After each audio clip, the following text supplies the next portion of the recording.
Okay, so I'll be sharing the user experience on Project GUHeat. So I'm representing the UC team together with Carlo as well and other members of the team, which I will introduce later. Kita po ba, Ma'am Jen? Yes, sir. Yes, sir. Okay, okay.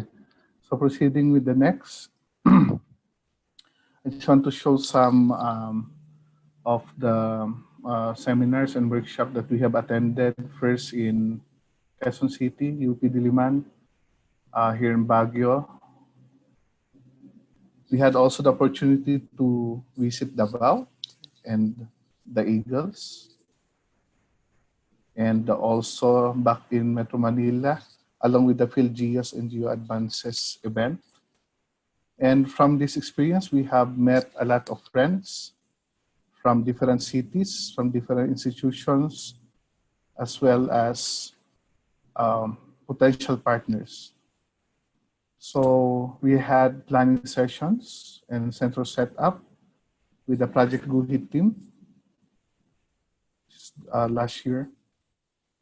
And the UC team also doing field works in installing air temperature data loggers in Session Road. That was presented by Direct Alvin Baloloy a while back.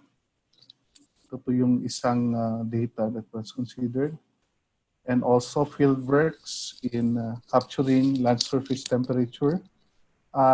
This person here in this picture had the opportunity for his first employment through Project GUHeat, Engineer Kurt Ulanday, and also the opportunity for collaboration and learning from different equipment from Project GUHeat, which I will show how we translated these experiences. So here also is that's Mr. Carlo Valdez. Okay, and exploring more equipment, the GeoSlam. So aside from the equipment and the fieldwork protocols, we were able also to learn from a lot of software. Like the one is the Geoda, then we have the climate change engine, the environment that was also presented by Direct Baloloy, Direct Alvin a while back. And also the use of drones, thermal scanners, and cameras.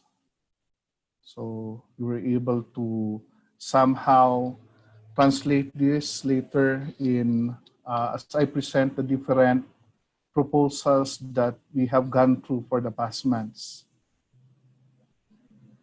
Okay, so there were some notable things that we have learned about the city, like, of course, gap in literatures in land use and land cover change, as well as which were the hottest years. You can see here the hottest years in Baguio and the coldest years. Perhaps our viewers can also somehow do further researches on why these were the hottest or the coldest years, as well as the Landsat-based LULC, land use land cover mapping, which I believe that from this study, it made us more confident to partner with LGUs to help them with their land use and land cover maps. That's why we will push through and sustain the learnings that we had with Project GUHeat.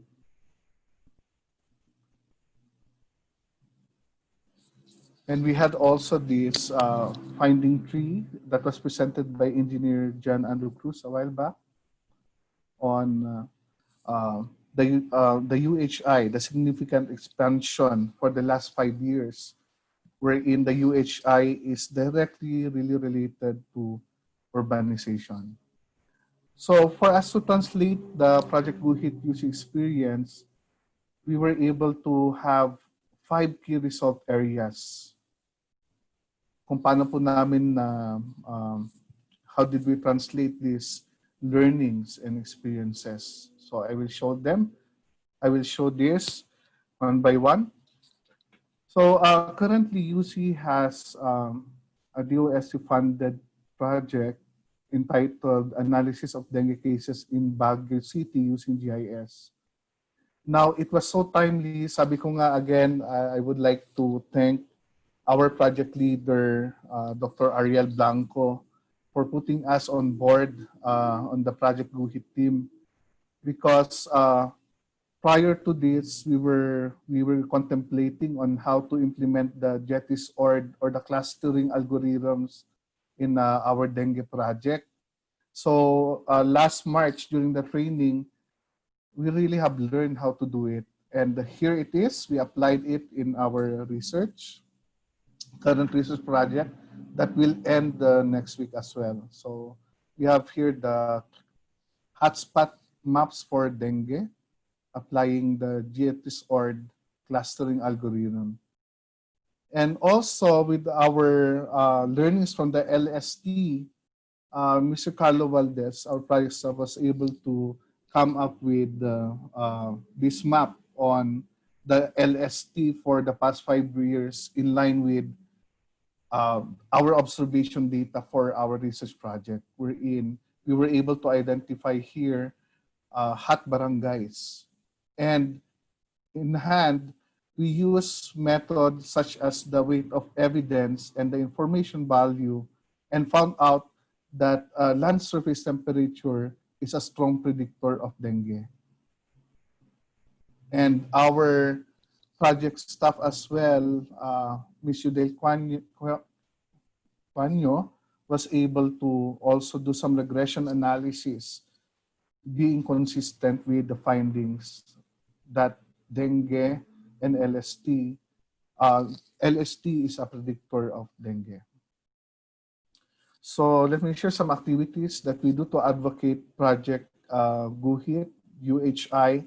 So we have some guestings, radio and TV guestings, including Kapihan. You have here DOST shows with Radio Pilipinas. Also PIC, I have seen that our President Aloysius Mapalo is present, and including the Regional Research Development and Innovation Summit back in November. So we also presented it and had some in the regional level as well. And another key area is establishment of partnership with LGUs and line agencies. You can see here that this was back in December 2019.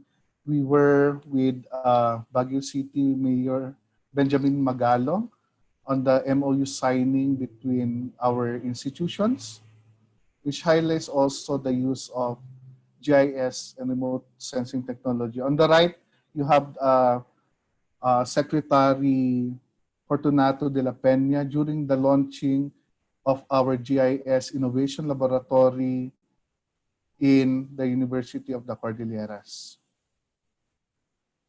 So we have reached out also to DILG, line agencies, and DOH in the use of the technology and the utilization of the technology. And right now, we are on the process of having an MOU endorsed by the Council of La Trinidad Municipality and Itogon. So we plan to target the Bliss municipalities for us to partner with and apply also the learnings from Project GUHeat. So another key result area that we had was engaging our students, faculty, and staff in UC, which we always do. And also influencing, with this project, influencing how our students think on solving real-world problems. And we have here our faculty members, Architect Bernardo, who has a study related with Project GUHeat on Session Road, in redesigning Session Road. And we have on the lower right, Engineer Marlo Labusnog, also having his master's degree. We put them on board as part of the team for them to have thesis that is related as well with Project GUHeat. So our MSCE and MS Architecture programs here in UC will be supporting and sustaining the efforts of Project GUHeat. Now, going on the last key result area, we use these learnings from Project GUHeat in also conceptualizing and preparing the project Danung proposal. So this is a 15 million project to be funded by NRCP. So we have selected the Buwed watershed as the area of implementation, which has Baguio, Tuba, and Itogon as part of its watershed. So we had the technical evaluation last June 15, 2020, and revised it and now awaiting for the results. And finally, we have here the Project Bundo. This is the Mountain Engineering Center to be established here at the University of the Cordilleras. In partnership with other universities like St. Louis University, Kalinga State University, and DENR ERDB. So the proposed budget under this is a nicer project. It's about 62.5 million, 3 years, and here's the breakdown of the different projects. And you have the project leaders and the duration. And here are the project sites. You can see that we will implement it in the whole region on water supply, slope stabilization. You have also extreme river flow, modeling. You have cable support infrastructure, artificial groundwater recharge. Those are the major topics of this program. So last Wednesday, we were fortunate to present this in the final deliberation with the DOST EXICOM. We hope for a positive response.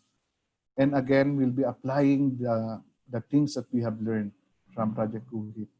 Before I end up, I want to thank again the Project GUHeat team led by Dr. Ariel Blanco and the support of our LGU led by Mayor Benjamin Magalong.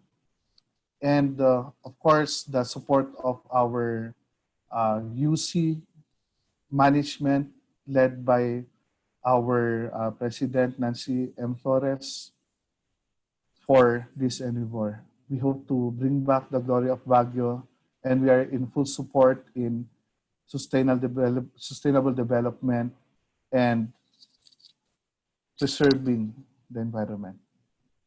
Thank you very much and good afternoon.